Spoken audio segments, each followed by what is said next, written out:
Il y a trop de choses qui sont intéressantes dans ce que tu dis et j'aimerais t'interrompre à chaque phrase, mais il faut surtout pas que je le fasse parce que c'est magnifique tout ce que tu dis, mais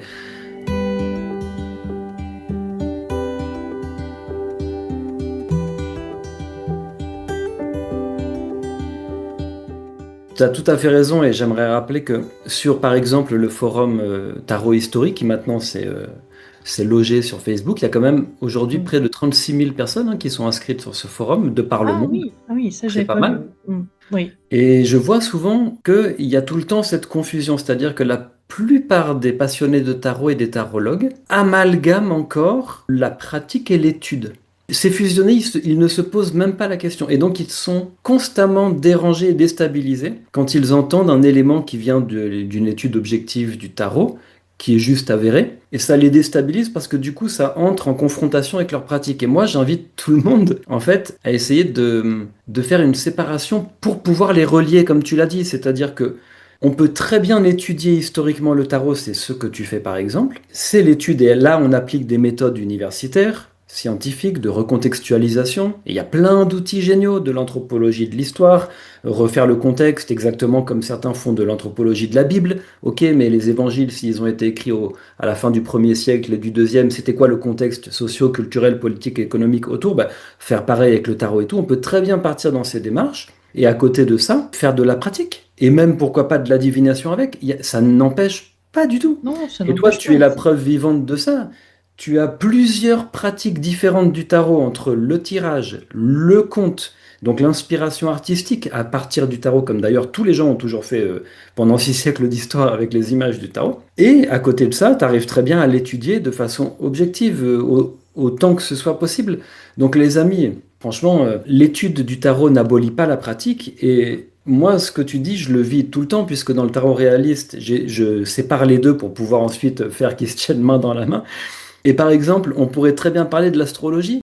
Aujourd'hui, la plupart des astrologues et des tarologues disent en fait plus ou moins que le tarot, c'est en fait une œuvre astrologique. Et ils entendent par là une œuvre zodiacale. Et il se trouve qu'en fait, dans les tarots italiens des premiers temps, il n'y a pas de signe du zodiaque dans les images. Donc très certainement, en fait, dans le design initial de l'auteur du tarot, lui, il n'y avait pas projeté de signe du zodiaque. Et en fait, moi, quand je dis ça, je me retrouve face à des gens qui sont dérangés et qui disent, ah ben du coup, voilà, toi, tu nies l'astrologie du tarot. Mais non, mais pourquoi vous voudriez qu'on nie l'astrologie dans le tarot juste parce qu'on explique que dans les tarots à l'origine, il n'y avait pas de signe du zodiaque. L'astrologie ne se réduit pas au signe du zodiaque, les amis. L'astrologie, elle est immense à l'époque. Et en Mm. fait, il y a de l'astrologie dans le tarot à l'origine. Simplement, c'est pas une astrologie zodiacale.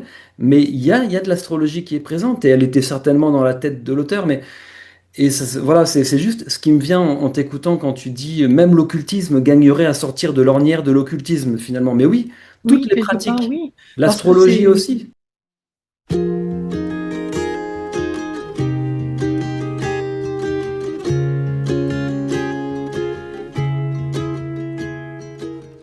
c'est entre guillemets, c'est sérieux aussi l'occultisme.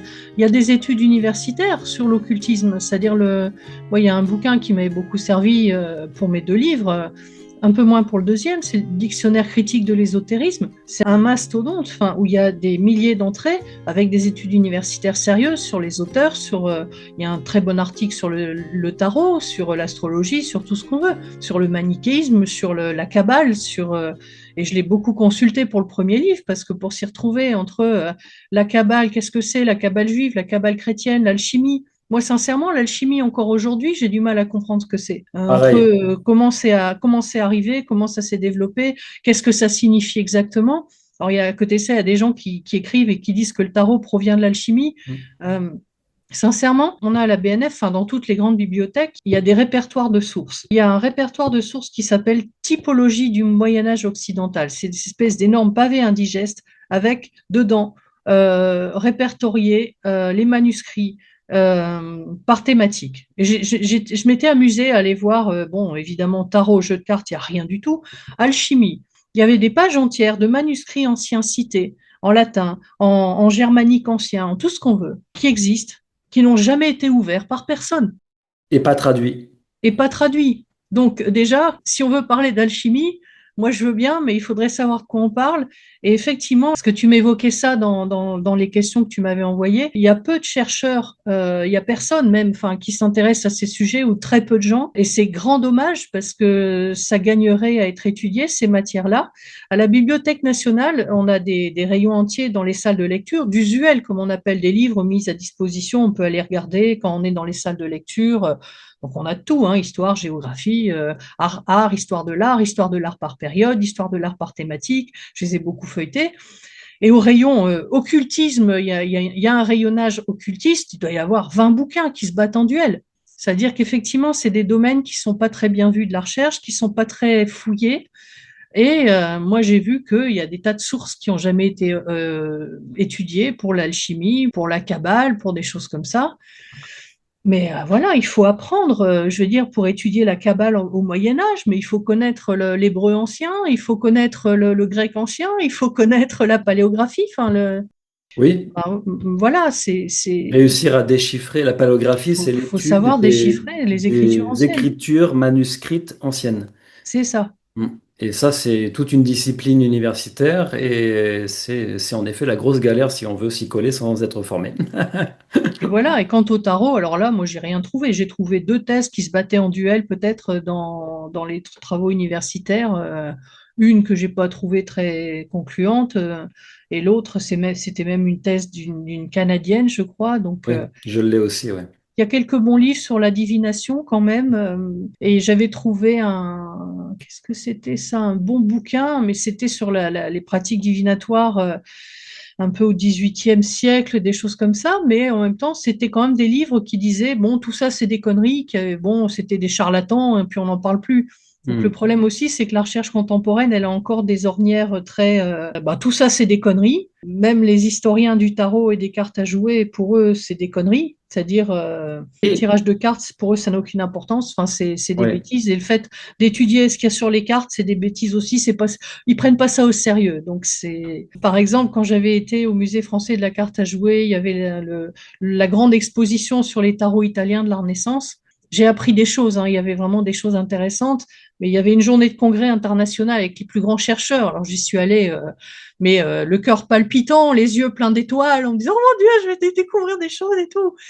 Et je me suis beaucoup ennuyée en écoutant parfois des trucs sur le tarot Visconti. Oui, alors les cartes étaient recouvertes de 5 couches. On a retrouvé qu'il y avait 5 couches d'or. Et puis le pigment, c'est de tel pigment, c'est telle couleur, machin. Et puis sur cette carte, on peut voir un roi qui porte un chapeau. Bah oui, on le voit. C'est pas la peine de passer 5 heures à décrire ce qu'il y a sur la carte. Pourquoi il y a ça sur la carte? Voilà, c'est ça qui m'intéresse. Et c'est les historiens universitaires vont pas beaucoup là-dedans. Après, il faudrait développer avec l'histoire de l'art, parce que là, les historiens de l'art connaissent mieux la symbolique, enfin, ce que signifient certains objets. Ce que tu dis, c'est super intéressant. Et pour moi, il y a deux choses en fait dans ce que tu dis qui sont pas les mêmes phénomènes.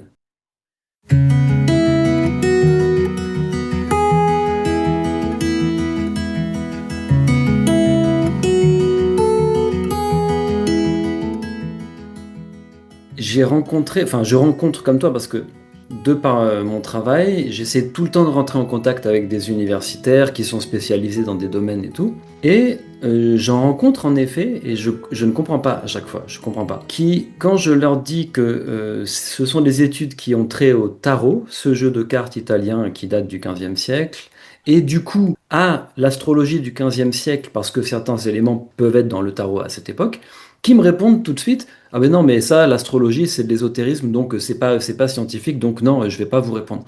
Et en fait, Bon. c'est une grosse erreur, mais il faut signifier que c'est pas parce qu'il y a certains scientifiques ou chercheurs qui font cette erreur que tous les scientifiques sont nuls. Il faut pas Ah jeter non, le bah bébé non. avec l'eau du bain.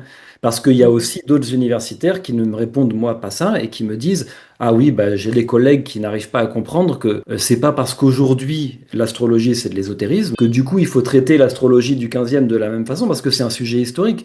Si Mm. au 15e siècle, comme en vérité les scientifiques qui se sont posé la question le disent, l'astrologie était admise par la plupart des gens, c'est le Mm. cas, bah, c'est un sujet d'étude. Ça veut dire que si on refait le contexte anthropologique de cette époque, il faut se figurer au contraire que dans la tête du créateur du tarot, certainement que comme la plupart des savants de son temps, il admet ce qu'on appelle l'astrologie, mais l'astrologie de son époque.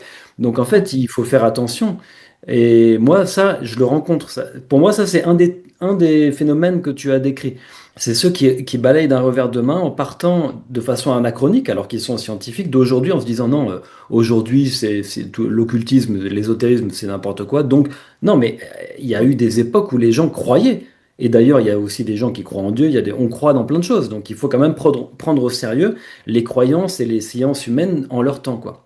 Et il y a un Mm. deuxième phénomène dans ce que tu dis pour moi qui n'est pas exactement le même, c'est le fait que, hélas, il y a peu d'historiens du tarot comme toi qui font le distinguo entre l'étude et la pratique en se disant que les deux sont possibles en même temps sans que ça pose de problème.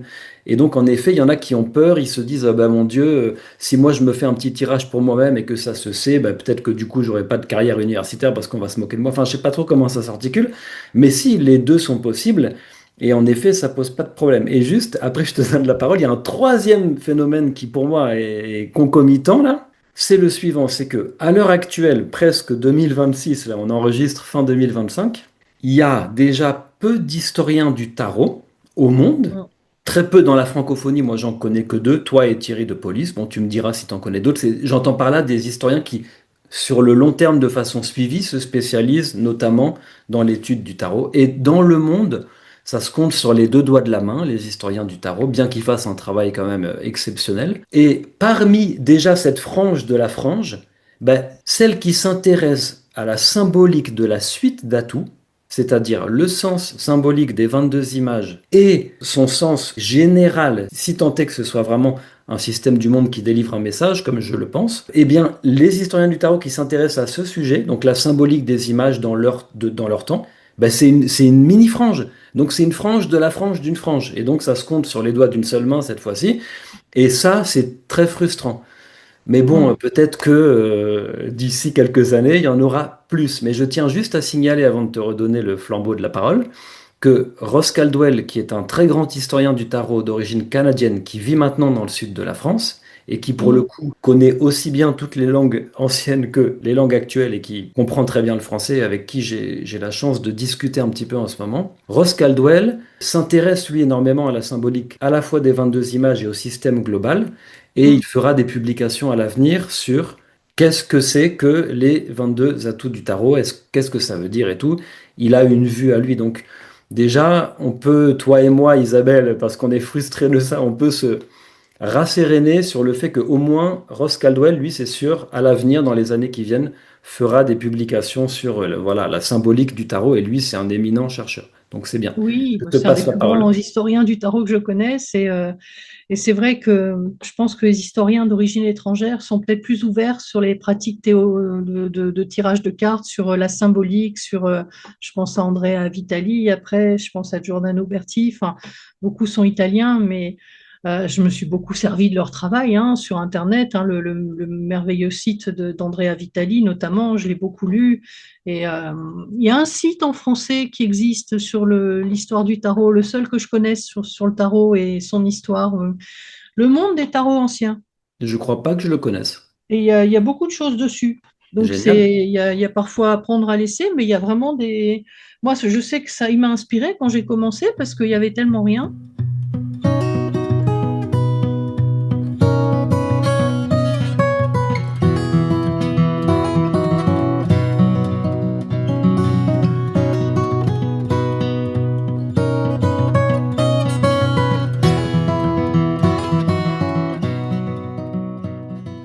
C'est le bon moment, Isabelle, tu sais quoi? Mm, Merci pour ça. Moi, je connais pas ce site. Donc, pour tous les auditeurs mm. francophones qui ont envie d'avoir accès à du contenu historique sur le tarot, donc le monde des tarots anciens, si j'ai bien retenu, tu nous dis, c'est un site en français. Oui, Vous oui, pouvez aller voilà. consulter. Et Tarot ancien, canalblog.com.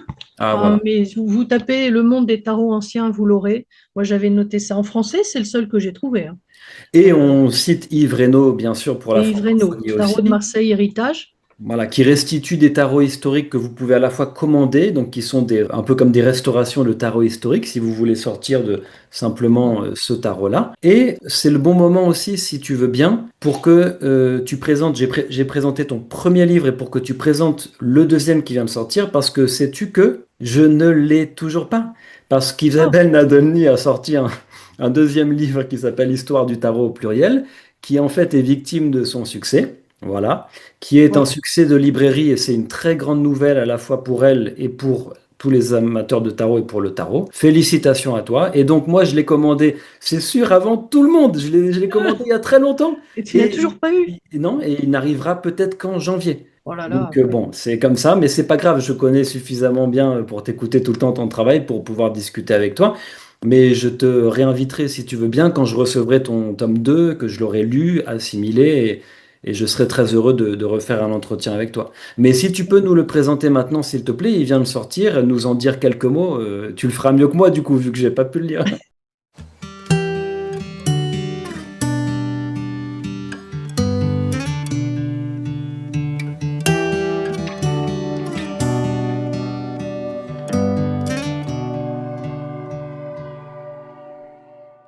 Ben, je suis ravie de ce tome 2 parce que, enfin, c'est pas vraiment un tome 2. Comment dirais-je? Donc, le tome 1, ça parle de, enfin, l'histoire du tarot, ça parle de bon, je suis fatiguée, je m'aligne. Ce que j'ai dire, ça parle de l'histoire du tarot, forcément, de- du jeu en général, de l'apparition du tarot, dans quel contexte, je parle de l'histoire des cartes à jouer plus généralement, de l'histoire de la divination, de l'évolution du tarot dans le temps, etc. Le deuxième, les histoires du tarot. Je parle cette fois de l'histoire détaillée de ce qu'on appelle les 22 arcanes. Donc, pour chaque arcane, vous aurez, quand même, je suis contente, quoi. Euh, J'en prends un au hasard, hein. Alors, je vais ouvrir celui sur la Lune parce que je l'aime trop. Pour chaque arcane, vous aurez un chapitre complet avec une illustration ancienne qui ouvre le chapitre, un texte ancien qui présente l'arcane. Donc, ça peut être un extrait des triomphes de Pétrarque, par exemple, le triomphe du temps que j'ai mis en ouverture de l'ermite. J'ai mis un extrait de l'Apocalypse en ouverture du jugement. Donc, des textes comme ça qui soit pourraient avoir inspiré la carte, soit peuvent aider à l'introduire, à l'expliquer. Par exemple, la Lune, pour savoir quel texte a inspiré la carte, c'est juste impossible. Mais du coup, moi, quand j'ai trouvé ce texte, qui est une prière magique du IVe siècle qui s'adresse à la Lune pour nuire aux gens. Ah, génial. Il y a même la dernière phrase, c'est une formule magique en fait que l'historien n'a pas pu traduire dans une langue inconnue. J'allais dire fort superstitieusement, j'ai pas osé la lire quoi. Oh, tu Et fais bien, on le, sait jamais, hein.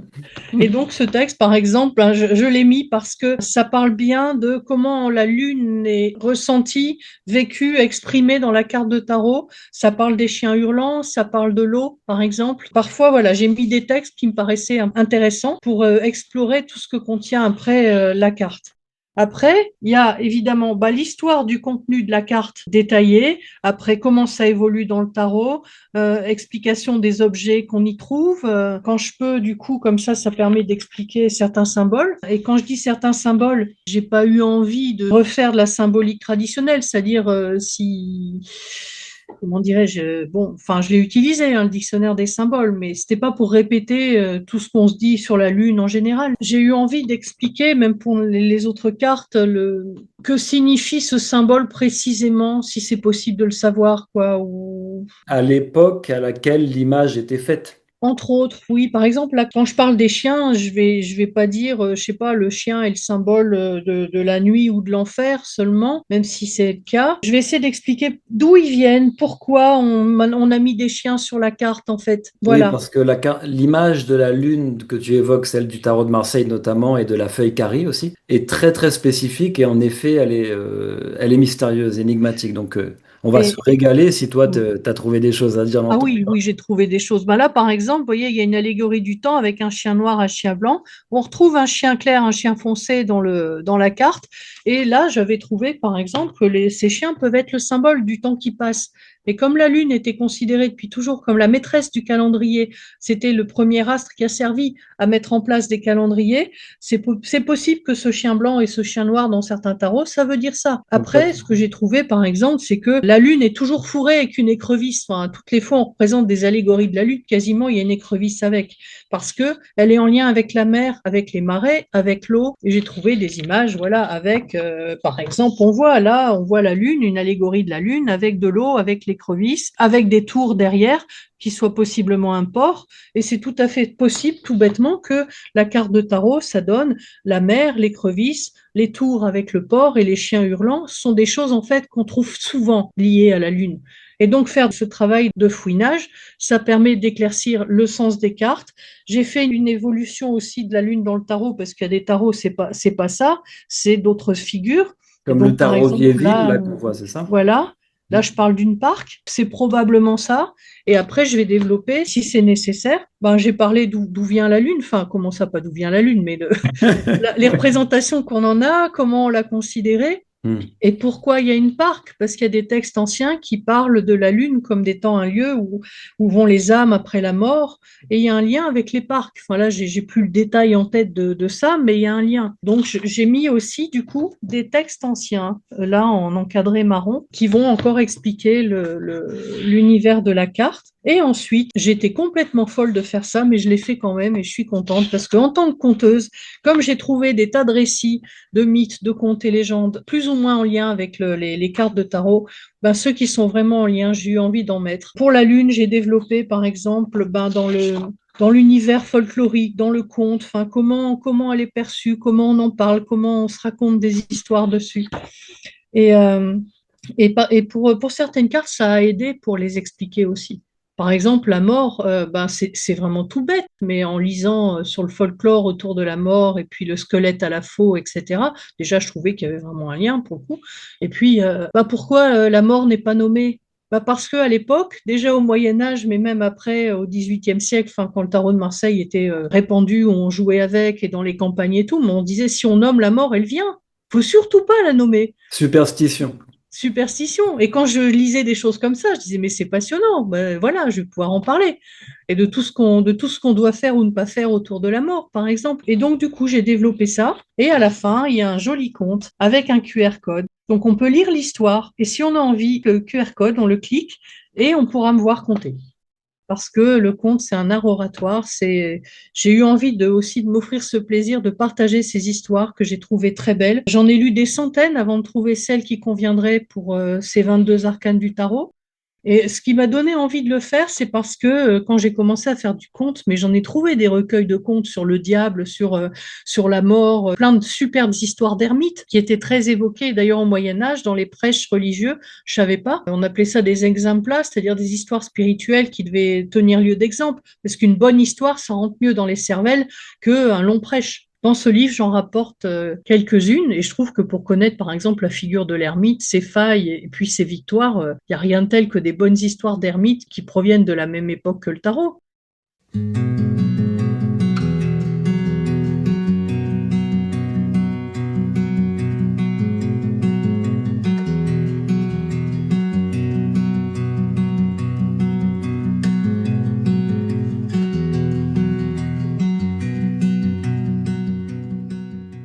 Pour l'ermite, enfin, je veux dire, j'abonde dans ton sens. Je pense que, mais je t'ai entendu en dire hein, sur l'ermite, notamment au micro de Pierre Kéroc, que je salue au passage, un ami qu'on a en commun, qui t'avait interviewé.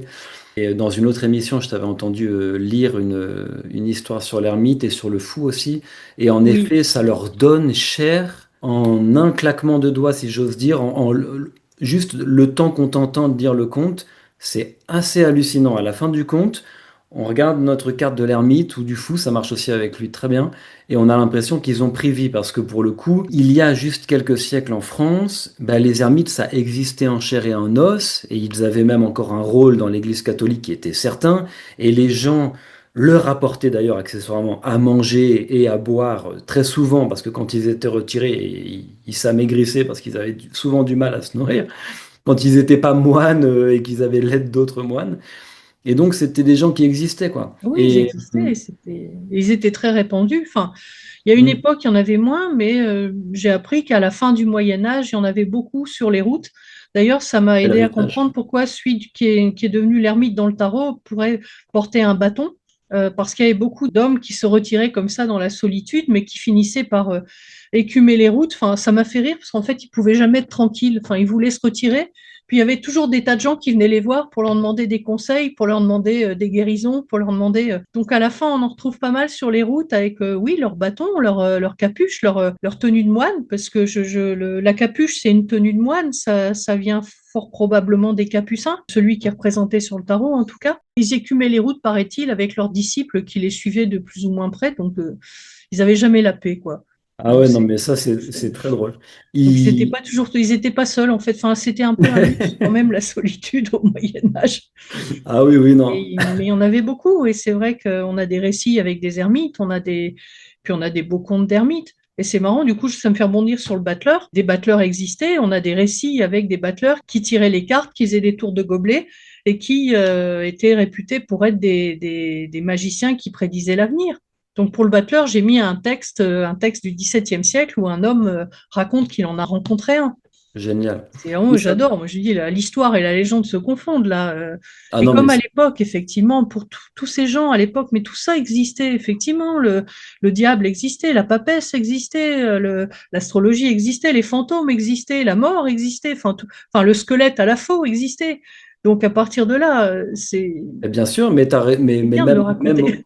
mais tu as tout à fait raison. Mais c'est magique. Écoute, là, la séquence que tu viens de nous offrir, elle est merveilleuse. Déjà, moi, je tiens juste à Mm. titre personnel à te féliciter encore pour ton livre. Les amis, je peux vous dire, pour avoir publié aussi un livre sur le tarot, donc chez un éditeur parisien, pour être dans l'édition, je peux vous dire que ce qu'elle a réalisé là avec la publication de ce tome 2, là, Isabelle Nadolny, c'est grand. C'était un projet très ambitieux et je vais vous Franchement, dire que aujourd'hui, là, en 2025-2026, quand on a des projets éditoriaux ambitieux, pour les porter jusqu'au bout, c'est la croix et la bannière. Et je pense qu'elle a réussi avec brio et elle vient de vous le démontrer comment sont construits les chapitres pour arriver et boucler la boucle avec un QR code et on est dans l'ère moderne pour en plus pouvoir t'entendre et te découvrir sur scène, le conte et tout. Franchement, c'est formidable. Bravo pour cette réussite de travail éditorial et de publication et de diffusion. Déjà, pour ça, c'est énorme. Et pour toute ta méthode, parce que là, quand tu parles, du coup, on en entend pas mal sur la méthode qui est la tienne. Je trouve ça mm. très intéressant. Et en effet, et c'est quelque chose que moi, j'avais pas trop vu avant, par l'apport des contes et tout ça, ce que tu fais, ça donne vachement cher aux images.